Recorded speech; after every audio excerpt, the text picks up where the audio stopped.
各位朋友们，大家好，我是李康，欢迎来到康养晚年。我刚刚了解到一种新出现的不良行为，它非常隐蔽，很有迷惑性，隐蔽到能让我们这样谨慎了一辈子的人都可能受到影响。它的后果也比较严重，严重到可能让我们辛苦积攒，准备安享晚年的养老钱，在我们没有充分意识到的时候，就面临风险。所以，今天我要把这个重要的安全提醒，清楚地传递给大家。这不是一般的提醒，这关系到我们的财务安排，更关系到我们晚年的安心。您可能会想，李康，你是不是说得过于严重了？我的卡在我手里，密码在我心里，谁能动我的钱呢？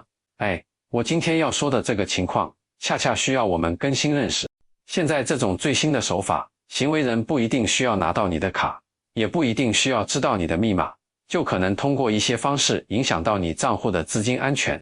这可不是虚构的故事，这是已经在各地发生的一些实际情况，涉及的很多都是和我们一样勤俭节约，对手机网络使用不那么熟悉的同龄朋友。所以我恳请您，如果您家里有存款，或者您心里惦记着家里长辈的财产安全，今天这20来分钟，您无论如何抽点时间，耐心把它听完。这可能是近期您听到的比较重要的一堂财富安全常识课。如果您觉得康养晚年这个频道是真心实意为我们这个群体着想，请您顺手点个订阅，再把旁边那个小铃铛给点上。这个订阅和点赞是对我最大的支持，更是让这些信息传播给更多需要的朋友的一种力量。咱们这代人经历丰富，早些年走在街上可能遇到过一些不常见的街头情况，这些咱们或多或少都听说过，心里也有个防备，总归是不贪小便宜，不理陌生人，这几条老道理。可是时代发展的真快啊，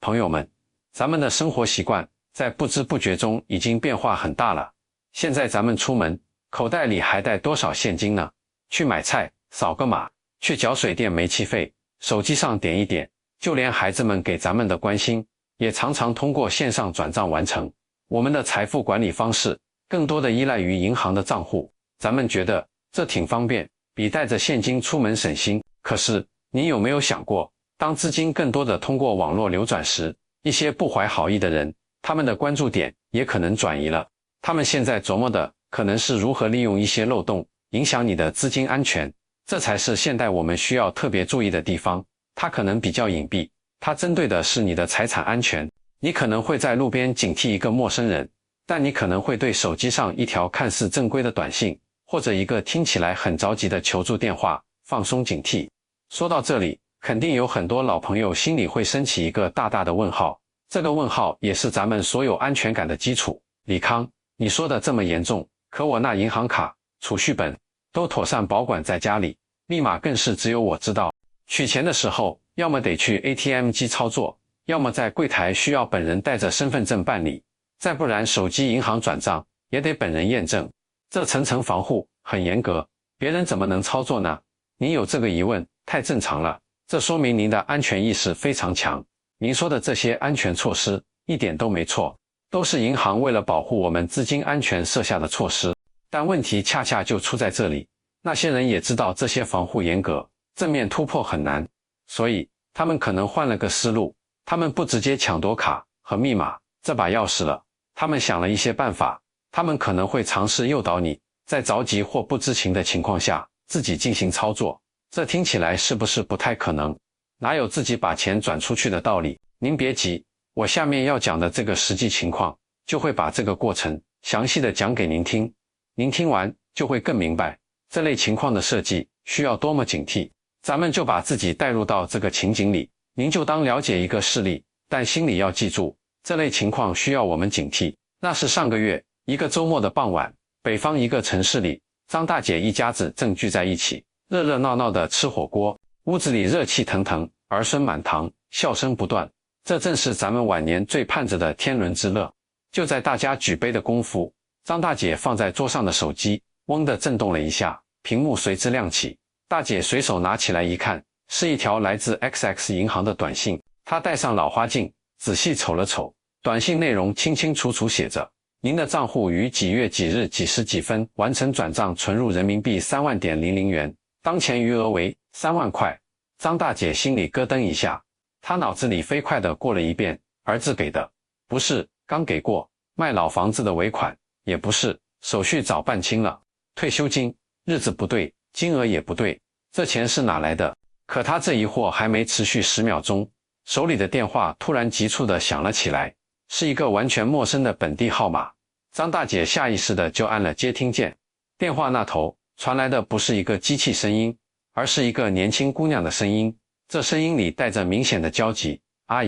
姨您好，对不起，实在对不起，我遇到麻烦了。姑娘开口就是一连串的道歉，把张大姐都说愣了。我刚才用手机银行转账，不小心把要转给朋友的应急用的钱错转到您的账户里了，整整3万块啊！我爸爸现在在医院等着这钱，医院催得急，我朋友也在那头等着。阿姨，我求求您帮帮忙，把这钱退给我吧，我把我的账号发给您，非常感谢您。这番话像连珠炮一样打过来，情况说得紧急，尤其是医院、手术这些字眼，让张大姐很关心。咱们都是做父母的人，将心比心，听到一个孩子为了父亲的病急成这个样子，声音里都带着哭音，咱们那颗善良的心瞬间就被揪紧了。咱们这辈子最看重的就是亲情，最理解的就是帮忙应急。那一刻，张大姐脑海里什么银行短信的疑问都没了，只剩下一个念头，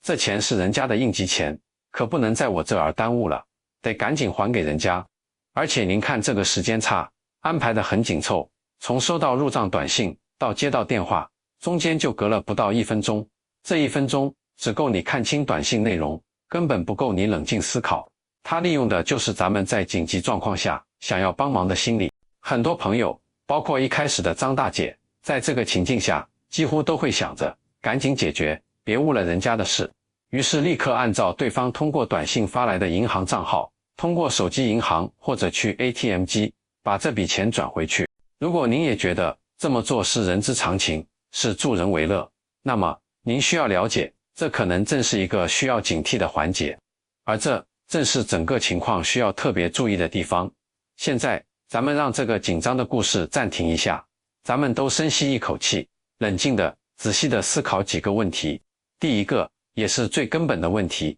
那个打电话来的陌生姑娘，她是怎么知道张大姐的姓名、手机号以及最关键的那张银行卡的完整卡号的？要知道，转账可不是知道个名字就行，必须要有准确的银行卡号。难道正好就联系到了张大姐？这概率很低。一个可能的解释是，张大姐的个人信息可能通过某种她不知道的渠道被他人获取了，可能是她注册过某个不正规的网站，可能是她扫过某个来源不明的二维码，也可能是一些安全措施不足的商家信息被不当利用。总之，她的姓名、手机号，甚至银行卡号，可能已经被一些人掌握，成了他们的目标信息。第二个问题，对方为什么非要大费周章，先往你卡里打钱，再让你转出去，直接让你转账不就行了？不，这一点恰恰需要我们思考。他们可能研究了一些心理，直接让你转钱给你，你有戒心，但如果是你的账户里先多了一笔钱，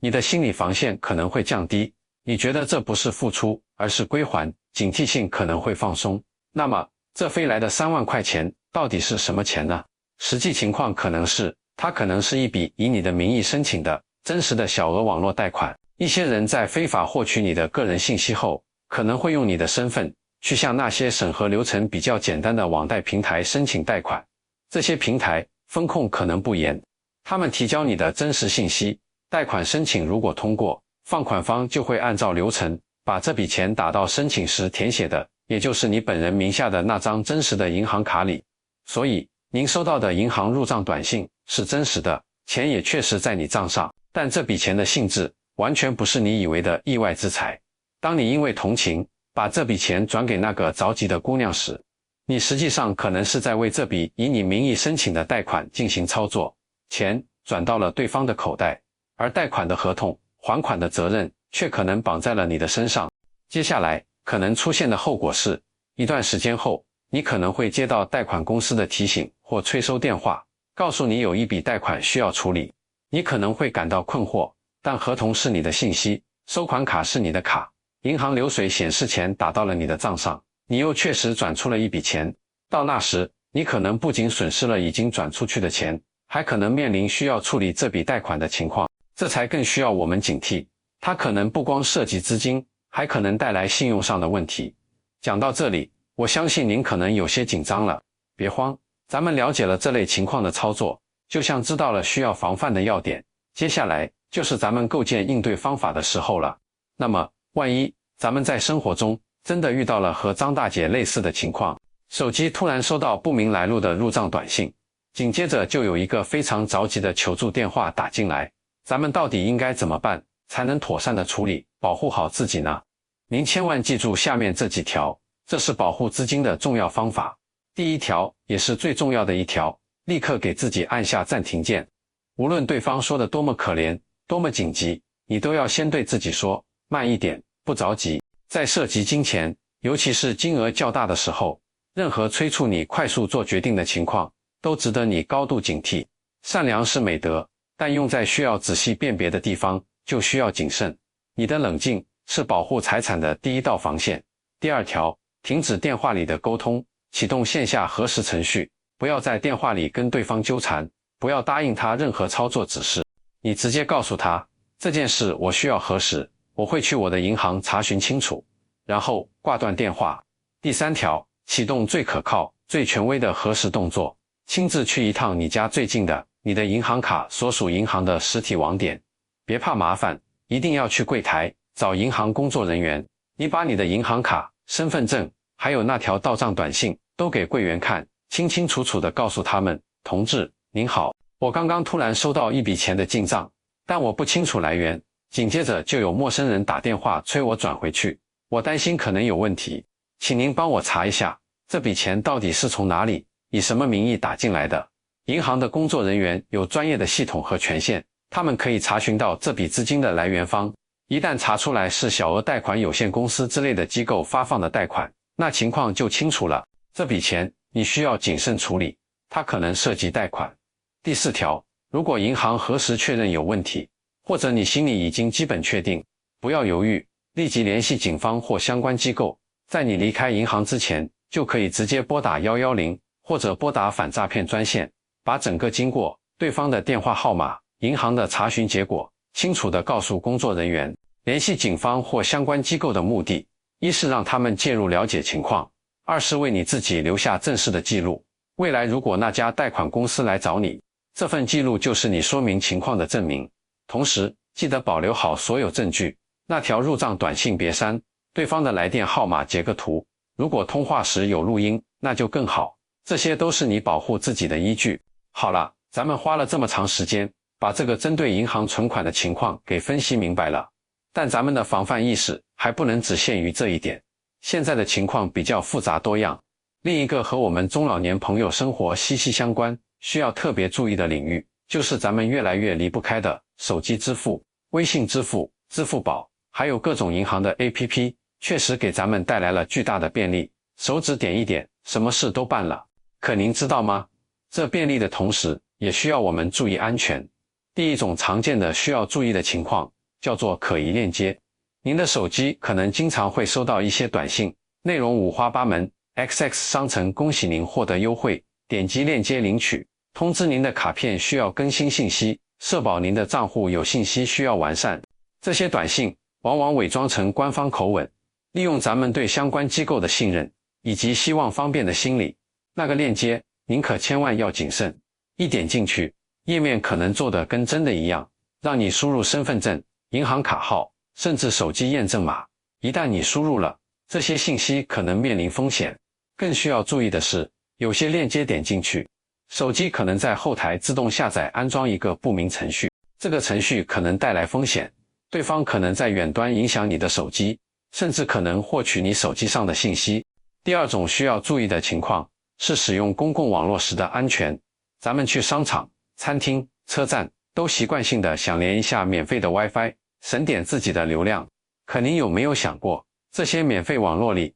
有一些可能是不太安全的呢？你的手机一旦连上这种网络，你手机里发出的一些信息可能被他人获取，你用这个网络登录手机银行就存在一定的风险。面对复杂的网络环境，咱们是不是就只能不用手机支付了呢？那倒也不必，科技是工具，用好它就能方便生活。关键在于咱们要掌握正确的使用方法。我这里有几条非常具体，一听就懂的操作指南，您记下来准没错。第一，关于陌生链接和短信，贯彻谨慎原则，不轻信，不点击。不管他说的多么诱人或者多么严肃，只要是陌生号码发来的带链接的短信，一律保持警惕，最好删除。有任何疑问，比如真担心卡片或社保有问题，不要通过短信里的链接或电话去核实，而是自己查找并拨打官方客服电话去问，或者直接去线下办事大厅办理。第二，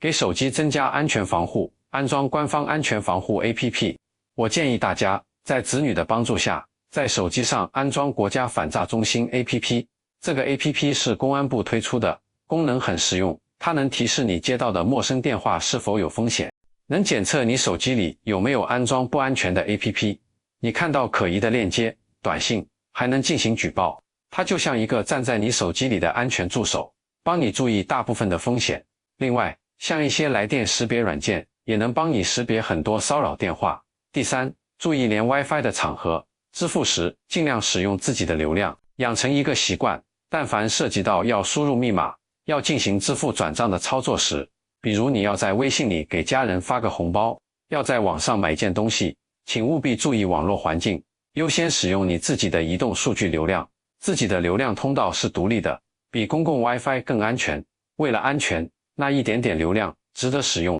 第四，守住重要的信息、密码、验证码，绝不轻易告诉他人。您要记住，任何正规的机构、银行、电商平台绝对不会通过电话、短信、微信向您索要银行卡密码、支付密码以及手机收到的短信验证码。凡是以核对信息、账户升级、退款理赔等理由问你要这些码的，都需要高度警惕，大概率是骗局。验证码就是您银行账户的一次性动态密码，非常重要，不能给任何人。在生活中，咱们中老年朋友因为对数字世界相对不那么熟悉，因为天性善良，容易信任他人，确实成了需要更多注意的群体。但这不意味着我们没有方法保护自己，我们完全可以通过一些聪明的策略和设置，把自己保护得很好。这里我有几条专门为我们这个群体考虑的加强版安全建议。第一，做好资金安排。如果您不是经常进行大额线上支付，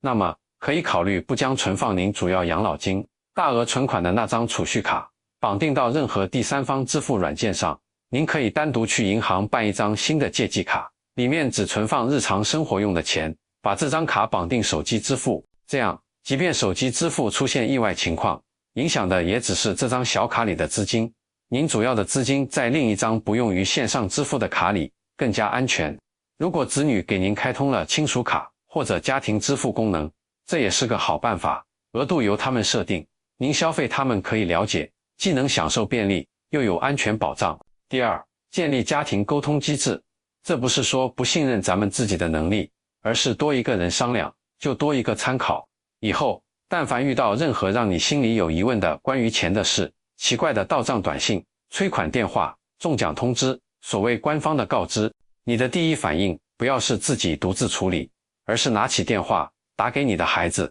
或者身边你信得过的、对网络比较了解的年轻人，把短信截图发给他们看看，把电话内容跟他们说一说。年轻人接触的信息多，很多时候能提供有价值的参考。如果他们一时也拿不准，那最终的解决方法依然是咱们的老方法，亲自去银行、去派出所咨询。线下正规机构的答复永远是最可靠的。第三，善用安全工具，不要抗拒新事物，咱们要学会让新事物为咱们服务。在子女或晚辈的帮助下，一定把国家反诈中心 APP 装好，让他们教你怎么看风险提示，怎么举报。把这个工具用起来，让它成为你手机里的好帮手。朋友们，了解信息，提高认识很重要，尤其是在这个信息丰富的时代。咱们今天花了这么长时间，把这两个需要特别注意的情况详细的讲清楚，不是为了让大家整天担心，恰恰相反，是为了让大家真正了解之后，能够生活得更加踏实，更加安心，知道需要注意什么，才能更好地避开风险。我最后还有一个请求，如果您觉得李康今天这番话是实实在在为咱们这个群体着想，哪怕里面有一句对您有参考价值，那就请您费费心，动动手指，把这条内容分享出去，分享给您的同事、朋友。您的一次转发，可能就是在给您最关心的人提个醒，可能就是在他们需要的时候，提供了一个有用的信息，有助于保护他们的积蓄。咱们每个人传递一份常识，就能帮助一大片，让我们这些经历了风雨的老朋友们，不仅自己能安稳生活，还能用我们的经验和认识，为身边的人提供一份参考。大家一起用清醒的头脑做好财务安排，用温暖的心守护好我们来之不易的平静幸福的晚年生活。不要忘记订阅康养晚年。非常感谢您的耐心收看，我是李康，咱们下期再见。